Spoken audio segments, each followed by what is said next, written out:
Hi, hello. My name is Mike Yellen.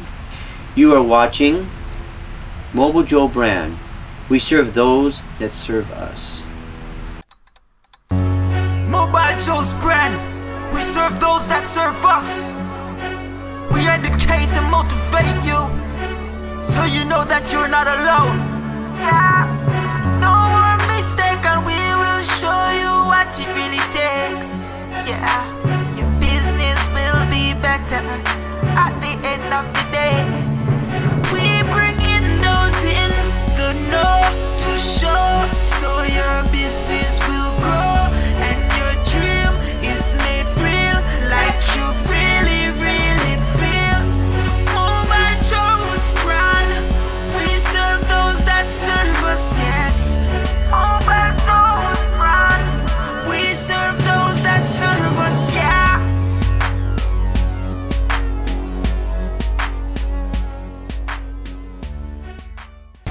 Hi, Mobile Joe again.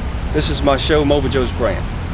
Mobile Joe's Brand is a show that talks about business, wellness, and mentoring, all ways to build a strong community. So sit back, relax, enjoy the show. Mobile Joe's Brand. We serve those that serve us. Hi, this is Mobile Joe, and we are live and in person with Miss Tunya from Aloha Fitness Club. Miss Tunya, if you want to go ahead and introduce yourself to all the guests. Okay, my name is Tunya Sytsma, and I am co-owner of Aloha Fitness Club here in Hilo, Hawaii. It's a very small club. It's very personalized, lots of families. I've watched the kids grow up over the last 11 years that we've been open, and we probably have about 300 members. So, how did we get here today? Today, we are actually at the Edith Kanakaʻole Stadium. And it is probably, I don't even know how to explain the stadium itself. That's like a whole nother history thing. But today we're here because of the Wabdal Sunnies Throwdown. It is a powerlifting competition for the islands of Hawaii. So all of the islands, everybody congregates here for this annual event. It's been going on for what, 9 years, I think? Some of the t-shirts have been saying. Yep, Sunnies has been around for 10 years. So how big of a team did you guys bring today? We brought 12 lifters today. 12. And they'll compete in?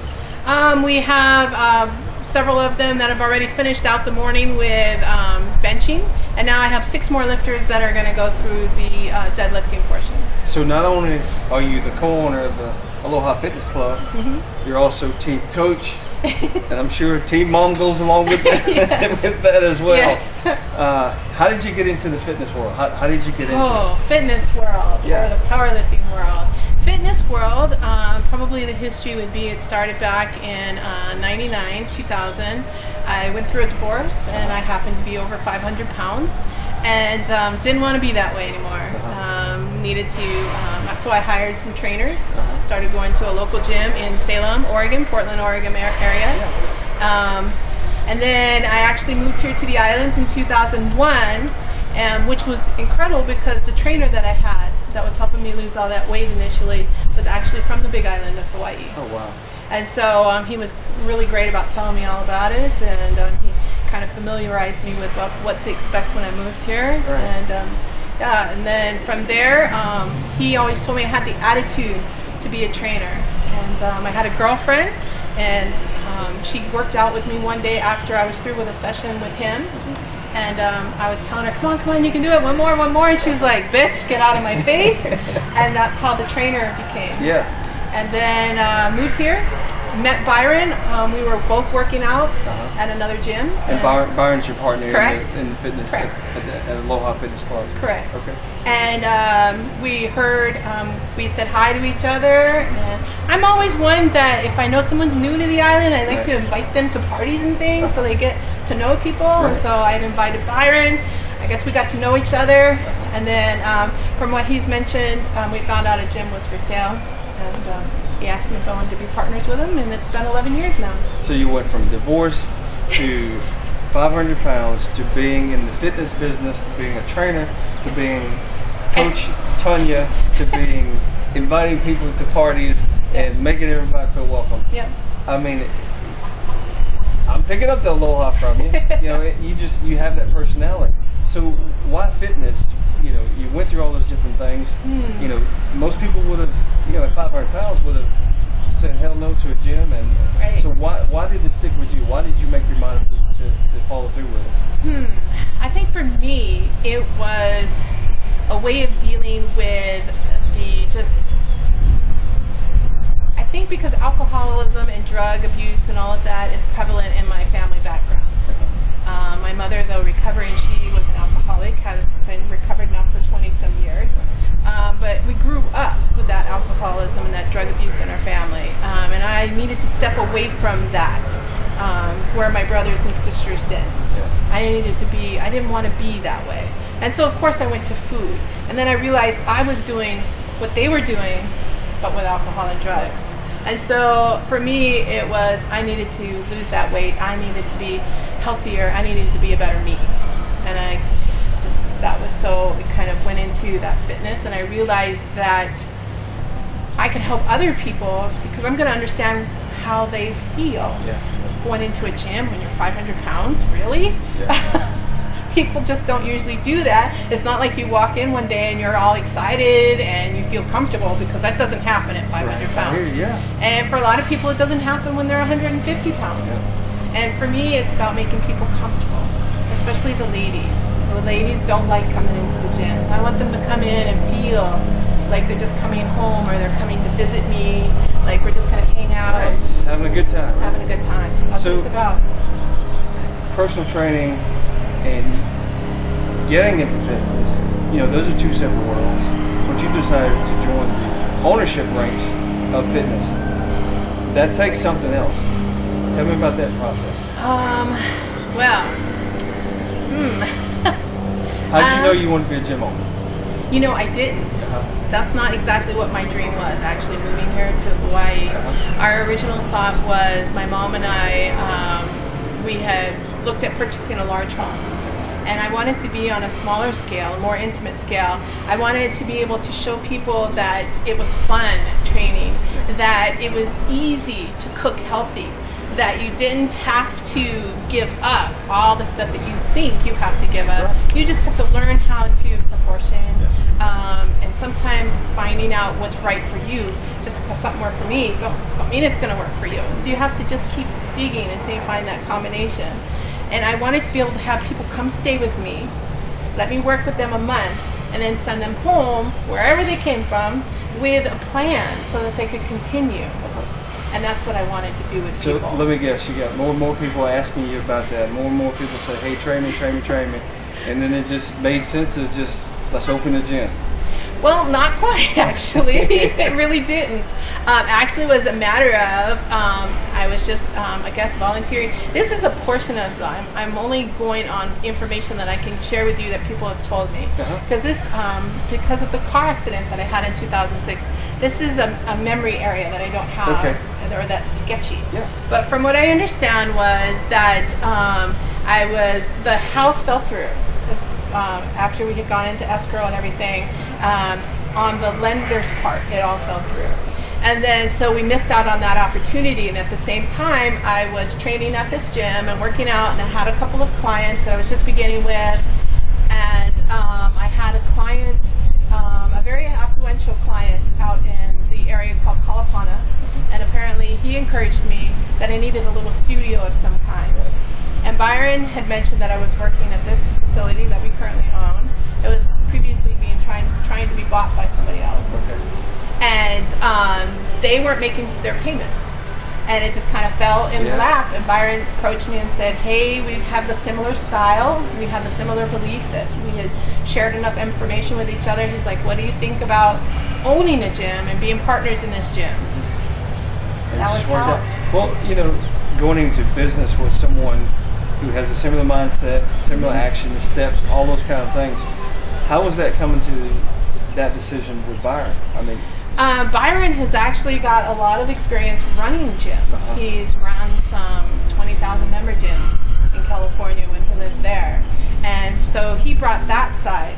And to where I've always worked on the administrative side in my previous life, in accounting, working with numbers and computer software, and so I brought that part of it to the business. So you guys basically complement each other in the business, and it goes smoothly. It does. To where I'm the morning person.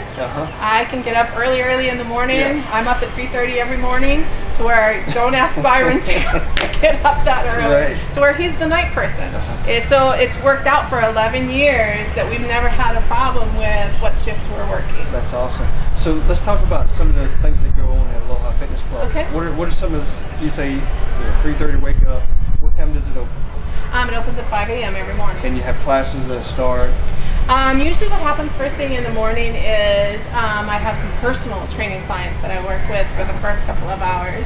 And then I go into my personal training with a couple of my training partners, and we go through our regiment. And then it's a lot of book work. So then I usually have book work. I do have 3 classes that I teach in the mornings. 2 of them are senior classes. One of them is called Silver and Fit, and it's through Kaiser Permanente. Is it like silver sneakers or something? Yes. Okay. Yeah, it's the Kaiser version of Silver Sneakers, which belongs to Blue Cross. So that's for, what is it, seniors? 65 and over. And Yeah. they can just, the insurance company will basically pay for a membership? Correct. Okay. They come in, and we get paid every time that they come into the facility, $3 each time. Some of the people that come to my senior class actually don't belong to Kaiser, but I'm not going to charge them any different than I charge the other seniors, so I just allow them to come in and piggyback off of that. But they can either come in and work out on their own, or I have a directed class that I teach for them. And the 2 classes that I teach, I've worked with this one group of seniors for 4 years, and they were my original Silver and Fit. And they started sitting on chairs with 2 and 3 pounders. And they advanced so far that 2 years ago I had to create a strength circuit training for them that was outside of that scope, because there was nothing else for Silver and Fit for them to do. And so I have a beginner's level again now, which just started last month, to where they're actually sitting in the chairs. I have 2 ladies who are just starting that. And then I have my older group that have been with me for a while. And then besides those 2, I have what we call the dungeon. The dungeon. The dungeon. Sounds like a dark, cold place. Well, can be dark, and it's dirty, and it's... I tell people don't wear clean clothes or don't wear nice clothes, because don't wear white. Because the floor, it's all open, and so the wind just brings in everything. I can sweep 2-3 times a week, and it doesn't matter. But the dungeon, for me, people want to try and compare it to CrossFit. Okay. But I tell people it's not CrossFit. The biggest difference with us in CrossFit and what I do in the dungeon is I will never do Olympic moves in my class. I don't think it's a place to try and teach someone how to do a power clean. It just doesn't work for me that way. Yeah, it's more like specialized training. I mean, don't get me wrong, I am all about whatever it takes for people to get moving and get healthy. If CrossFit is their thing, I will draw them a map and show them where our CrossFit here on the island is. Really, I've done that before. But in my class, I won't teach that because, like you said, I think there's a time and a place for that. I think they're amazing lifts, and if you can do them, more power to you. Deadlifts, I'm all about the deadlifts and the bench press and the squats. I get all of that, and I do all of that, but not in my class. For So me, what goes class, on in the dungeon? Yeah, the class is about high intensity interval training.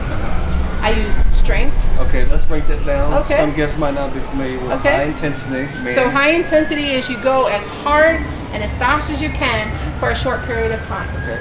And intervals means that you're going to have that high intensity for like 10, 20, 30 seconds, and then you're going to have 10 or 15 seconds where you're not doing anything.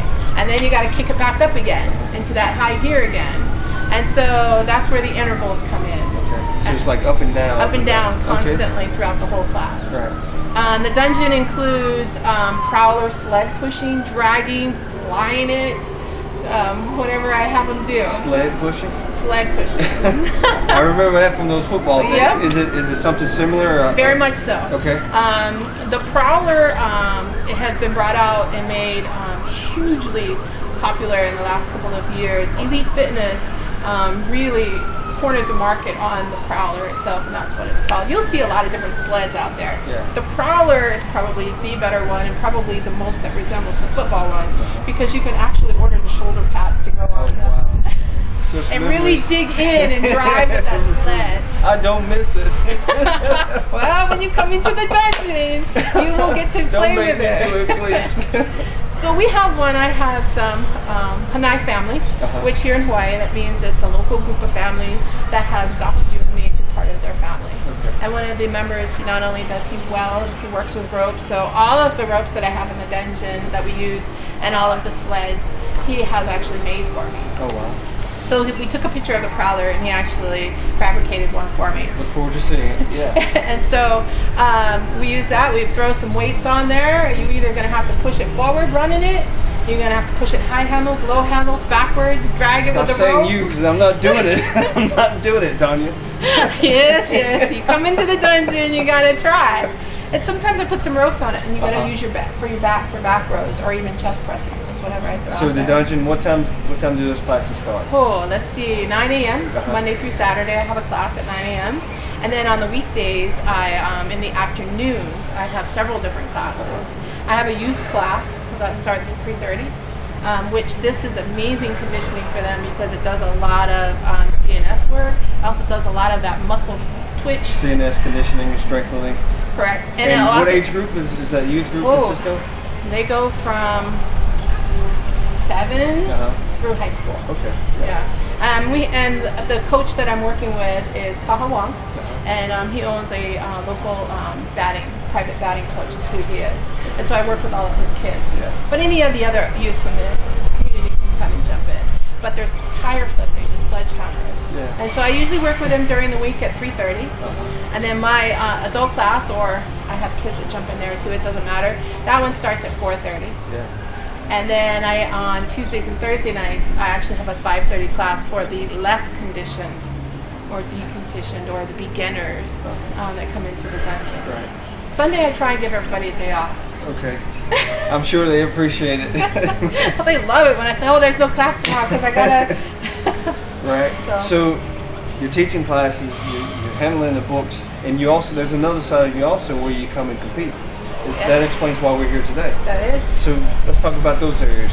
There are 3 major lists that's going on today.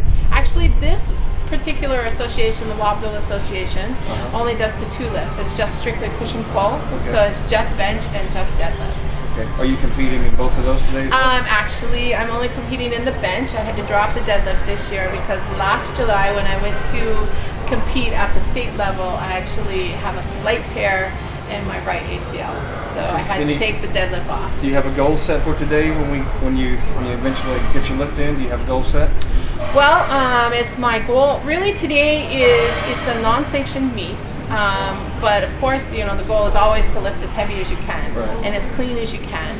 For me, this particular competition is judging to see what I need to work on before I go to the next state competition, which is also a world-sanctioned competition in July.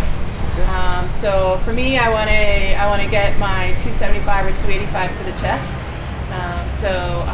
In the gym, I've done 275, so I'm looking to do that here as well. So this is Mobile Joe, and we're live with Tunya from Aloha Fitness Club. Today is game day, or lifting day, big day. It is a competition for Wabdol Sunny's Throwdown here on the Big Island of Hawaii.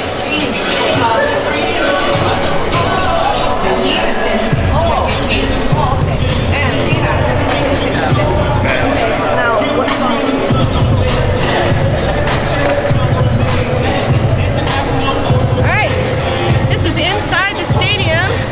It is actually probably the best one that I've been in, even better than the world competition. Probably gonna be hard to hear me with all the noise of the music and everything, but we'll work on it. We have here, this is our staging or deck area for the competition. We'll be in the warm-up area. They'll actually announce the lineup overhead, and it'll be 5 out deep. Whoever's on deck will be on the towels, waiting to go, and then back 4 people. So again, warm-up area, staging area. The officials table will be here in the middle as well. Over here will be the actual competition area. There are 3 chairs. 3 chairs for each official, 1 on the sides, 1 on the top.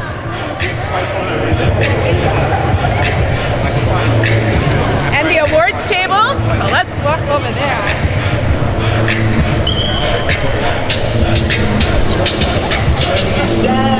See my post? I woke up, the first thing I thought of was James Brown. Play around, cover much grounds, got game by the pound. Getting paid is a forte. During last year's state competition, they used the katana sword in honor of the Asian background that's here so prevalent in Hawaii.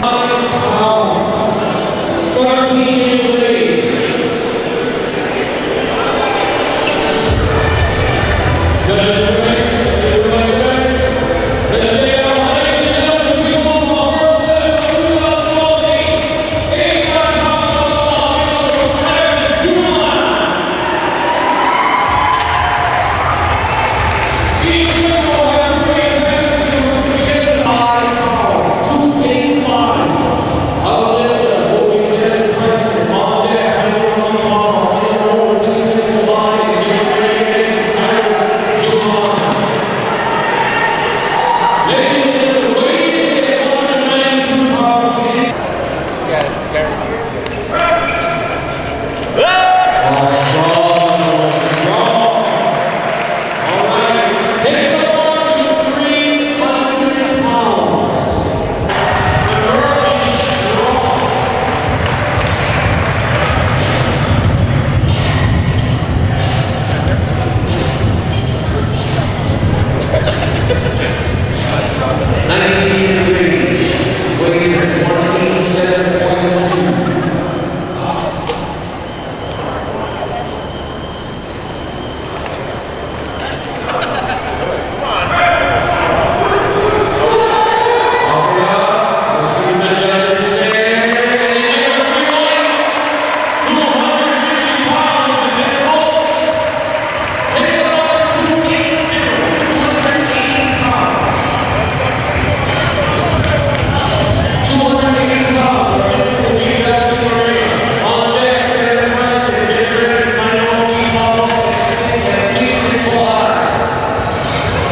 this is Mobile Joe, and today we're with Mr.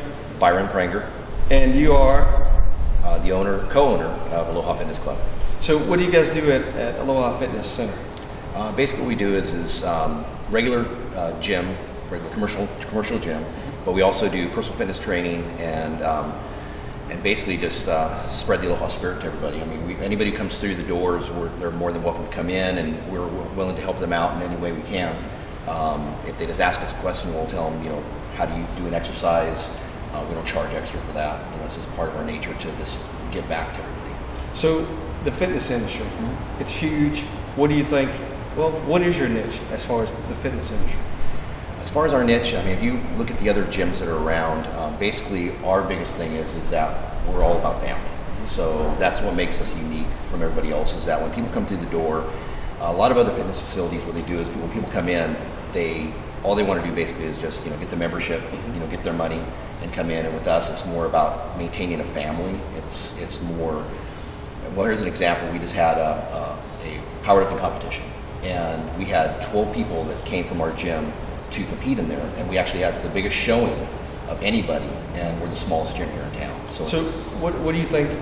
Why do you think you had 12 people? Why do you think you have that idea, that sense of team here? I think it's because we treat everybody the same. I think it's because anybody who is here, they just feel comfortable. They feel like they're family. So rather than being in an environment where everybody's competing against each other or they don't care about each other, that's the biggest thing. Is when you normally go to a gym, everybody puts their headphones on. They do their own thing, and they're not interacting with people. That's why they have the headphones on, so they can do their workout and do their thing. With us, with people that come in here, it's more.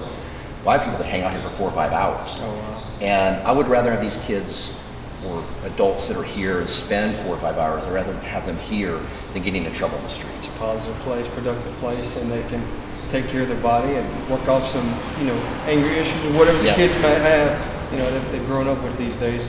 But yeah, that's ideal. So how did you get into the fitness industry? Wow. Basically, so I've had a lot of accidents and injuries my whole life, and so I broke this wrist twice growing up. And then when I got into the fitness industry, basically what happened was I was 16 and I used to race bicycles back when there were 10 speeds. Okay. And so it was just side note. It wasn't really anything major like Lance Armstrong. It wasn't anything like that.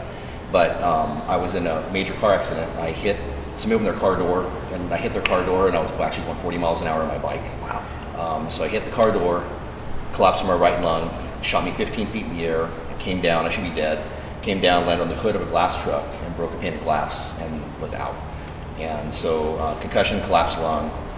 Hospital 10 days. They released me because I was complaining that I didn't want to be there anymore. So they said, you can walk down the hallway, we'll let you go home.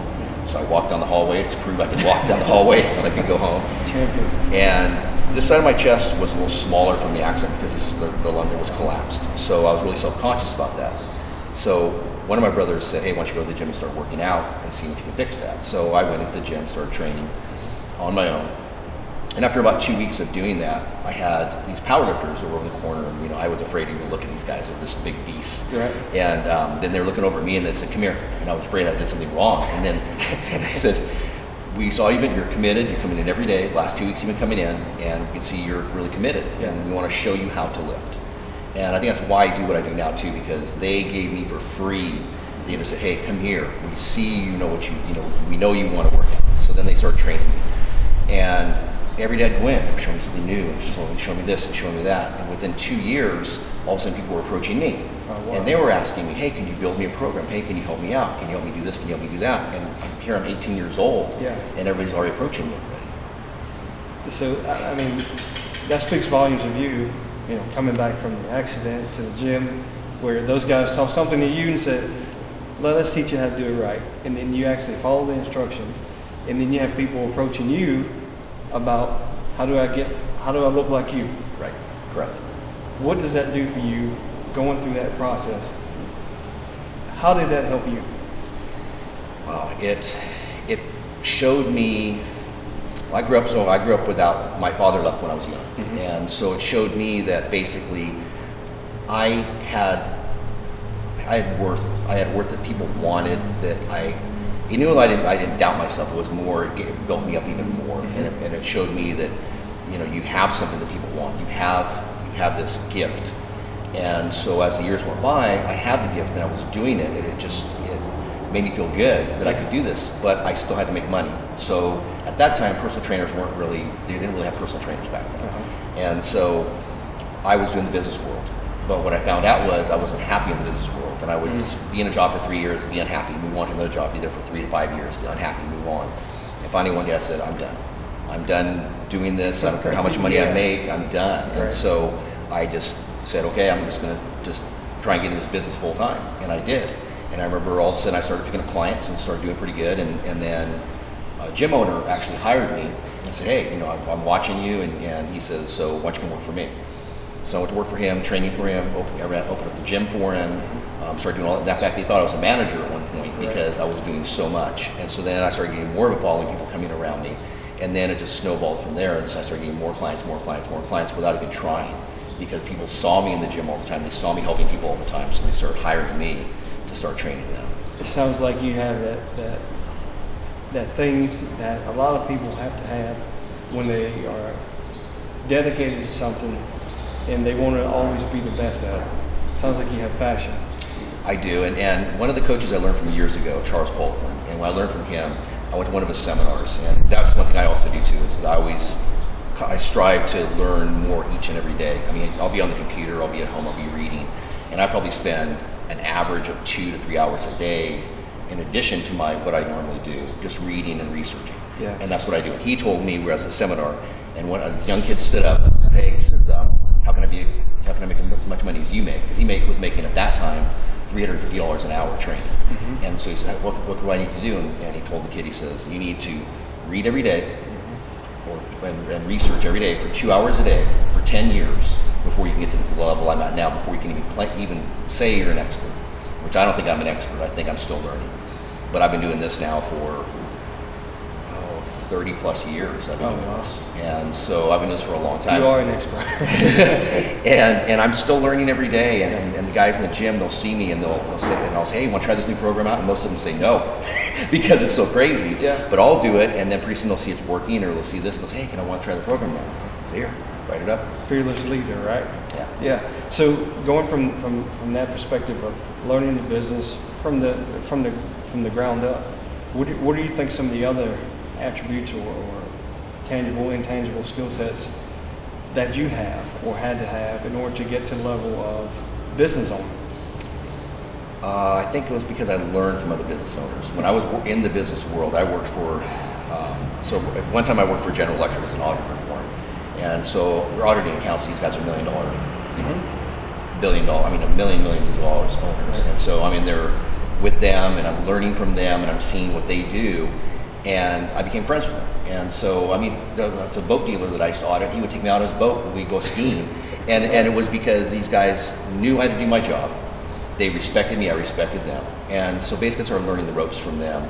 And then the owners I worked for over the years too. I learned from them how to become a business owner. But it was more, I think it was just more the hands-on. It was more just learning, not only from them, but also seeing the mistakes they made, and then also seeing the mistakes I made, and then just saying, hey, it's a mistake. You learn from it, you move on, and you don't just give up. You just keep moving up. So you hear that? You need to find a mentor who's already at a level of success that you want to attain, and just learn from the best. Does that make sense? That makes so much sense. So now that you're to the point of, right before you get into the ownership, we'll talk about how you made that decision.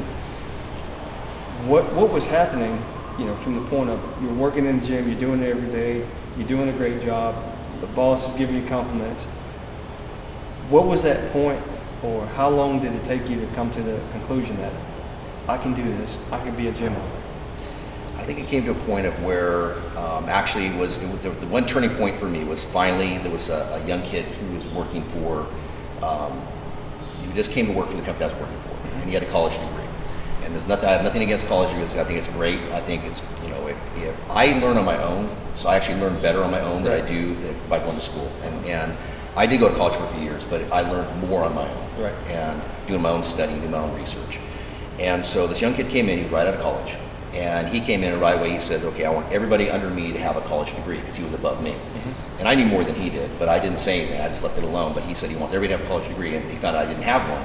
So he did everything he could to try and basically make it tough for me every day.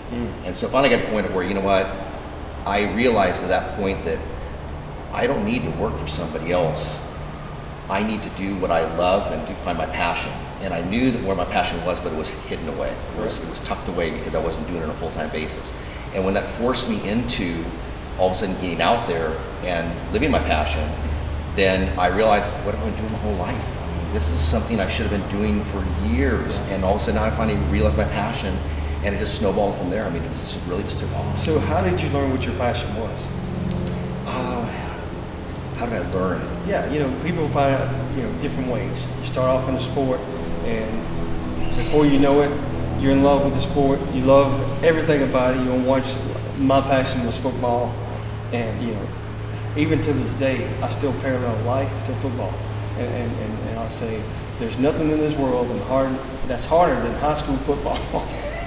Because on that high school level, you have a lot of coaches who just say, go get them and kill them and pull them and hurt them, and you're trying to fill out, what is he talking about? I think what for me it was basically, I was never a team player. I was more individual. I wanted to accomplish something for myself, right? And I didn't really have anything to prove to anybody. And so I think what happened is when I found that passion, it was basically realizing that I can come in here and lift weights, and I can do something and make me feel better about myself. And the thing about lifting weights is you're never perfect. Every day you come in, it's like learning when I'm still studying and learning. You're never perfect. So you keep striving to get more and trying to get more and get more.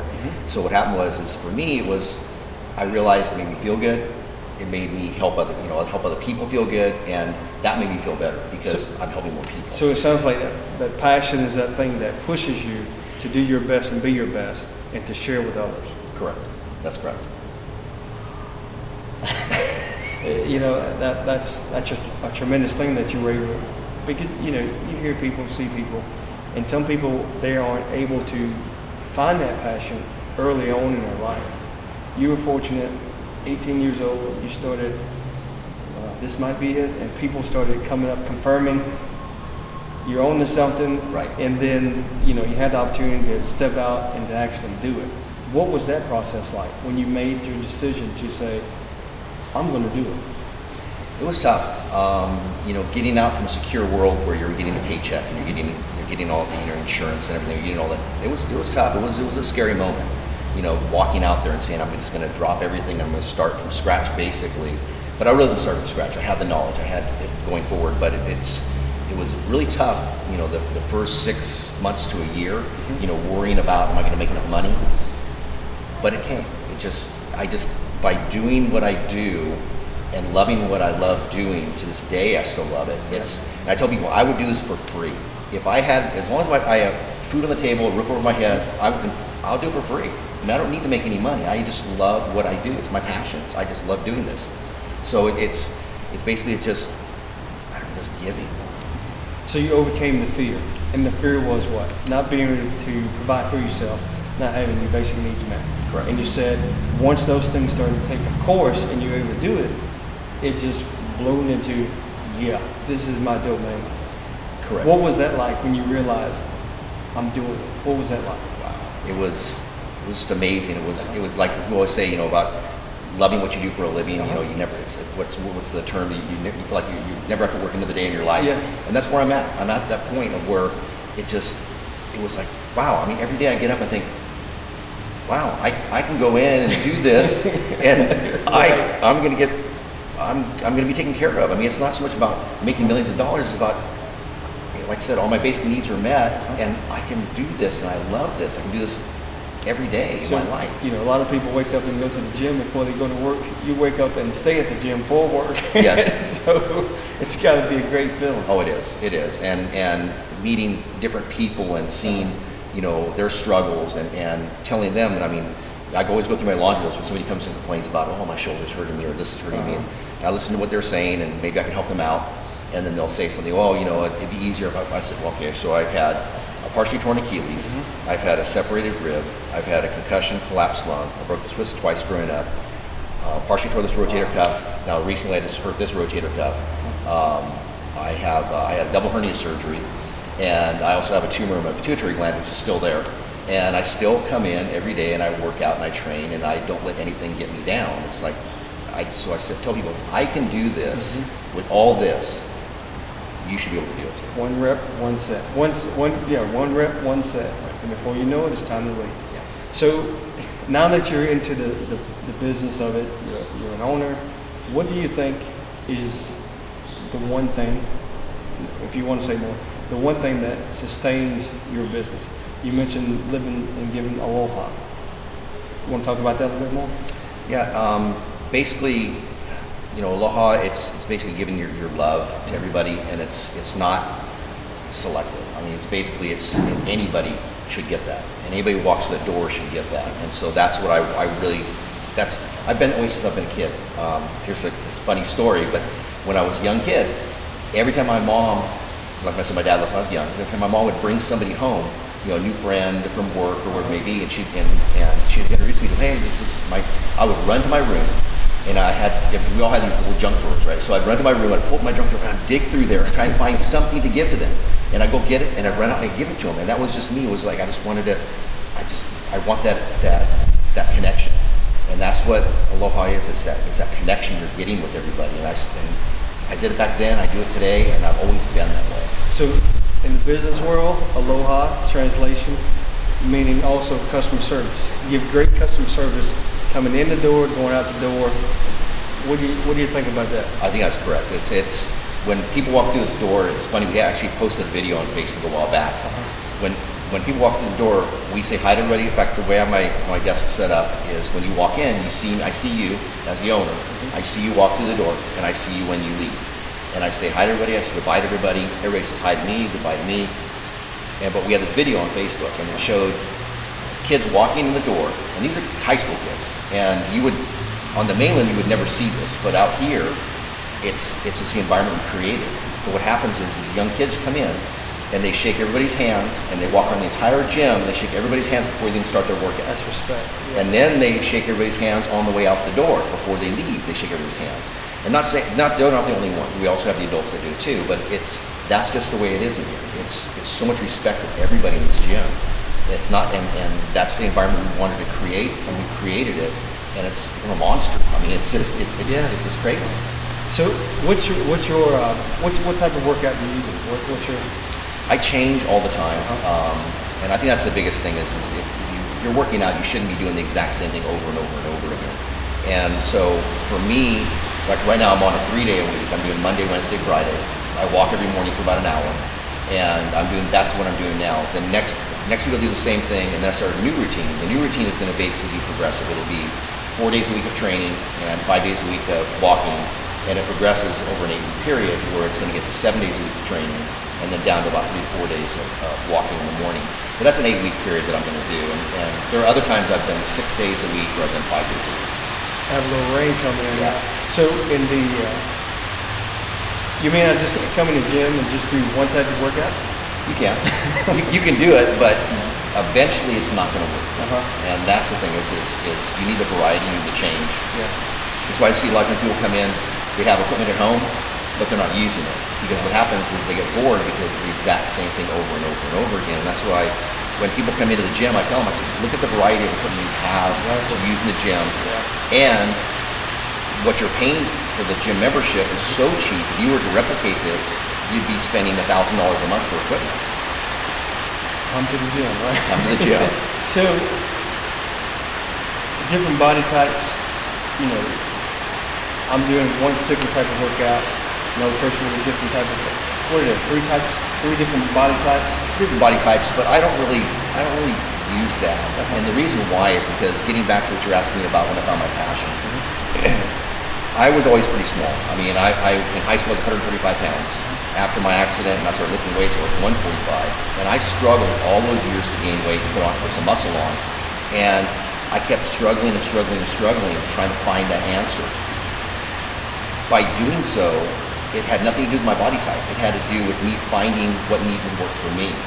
And so it's just like diets and everything else. I mean, there's all the different types of diets that are out there. You have to find what works for you. And that's the thing is, it's, just because it works for your friend doesn't mean it's going to work for you. So how do you know when a particular workout works for you? Me personally? Yeah, or just you do some training. I do training too. Okay. Basically, with my clients, it's looking at them, and after all these years, I can pretty much tell when I'm looking at somebody. I say, okay, I need to maybe make your shoulders a little bigger, or make your waist a little smaller, or whatever it may be. I look at them, and I can pretty much tell where I need to sculpt, basically. See, you are an expert.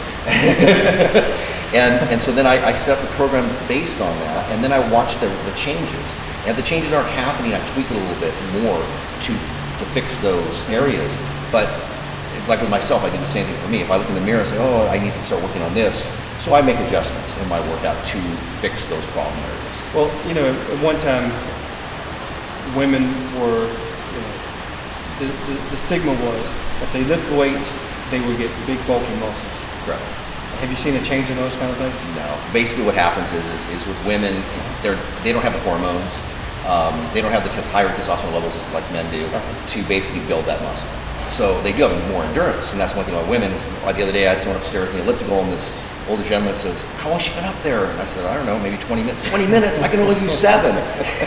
and it's just basically they have more. They have the endurance more so than the males do, but they also most of them they have stronger legs. The upper body is not as strong as the males are, but that's just, again, it's just, there's small little changes, but as far as getting big and bulky on females, it's just not going to happen. They just don't have hormones to do it. And the younger kids, as far as introducing them to weights and training and all these different things, been a lot of research, a lot of articles around. What point do you introduce them to weights? I think to actually free weights themselves, I wouldn't have a problem. Actually, the reality is, even if I had a child that was my own personal child, I had a child that was 2 years old, and they picked up a dumbbell off the floor, they're picking up toys all the time off the floor. They squat down, and when people say squats are bad for your knees, they squat and they hold that position for how long they hold that position. If people are saying squats are bad for your knees, they're not, because when they're infants, they're doing that. What is it? Bad technique is bad for your knees. Correct. That's correct.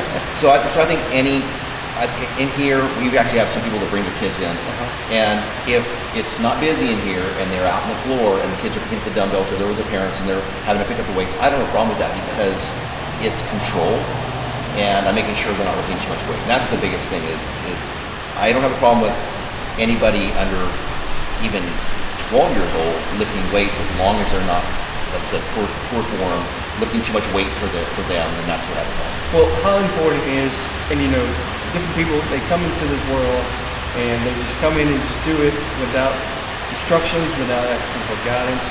How important is technique? Technique is very important.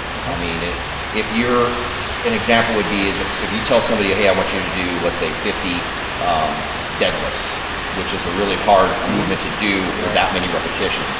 And basically if they go in, they're doing it, and all they're cared about is how many reps they're going to do, then they're going to break down. And so basically technique means everything. And if someone, even if they do 1 rep, and if they go over and pick up a weight and they do 1 rep and it's poor form, I'm going to correct them and say, you're going to get hurt if you do that. If they continue to do it, then that's their choice, that's what they want to do. But I'm going to go and guide them and tell them, if you really want to lift more weights, you should use the proper form because you may be strong now, but eventually you're going to break. Right.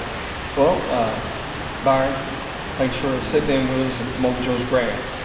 Is there anything else you want people to know about who you are and what you do? I think just come down to Aloha Fitness Club, check it out. I mean, it may be for you, may not be for you, but we want you to come in and at least know there is a choice that you can come in and you can say, hey, I normally don't like working out gyms. I don't like the atmosphere, but I think once you come in here, you're going to realize it's family here. My sign on the door actually says leave your attitude outside. And that's what we abide by. I mean, we want people to know that they're going to be comfortable working out in here. They're going to put the makeup on and get all dressed up. And when they come in here, just come in and enjoy yourself.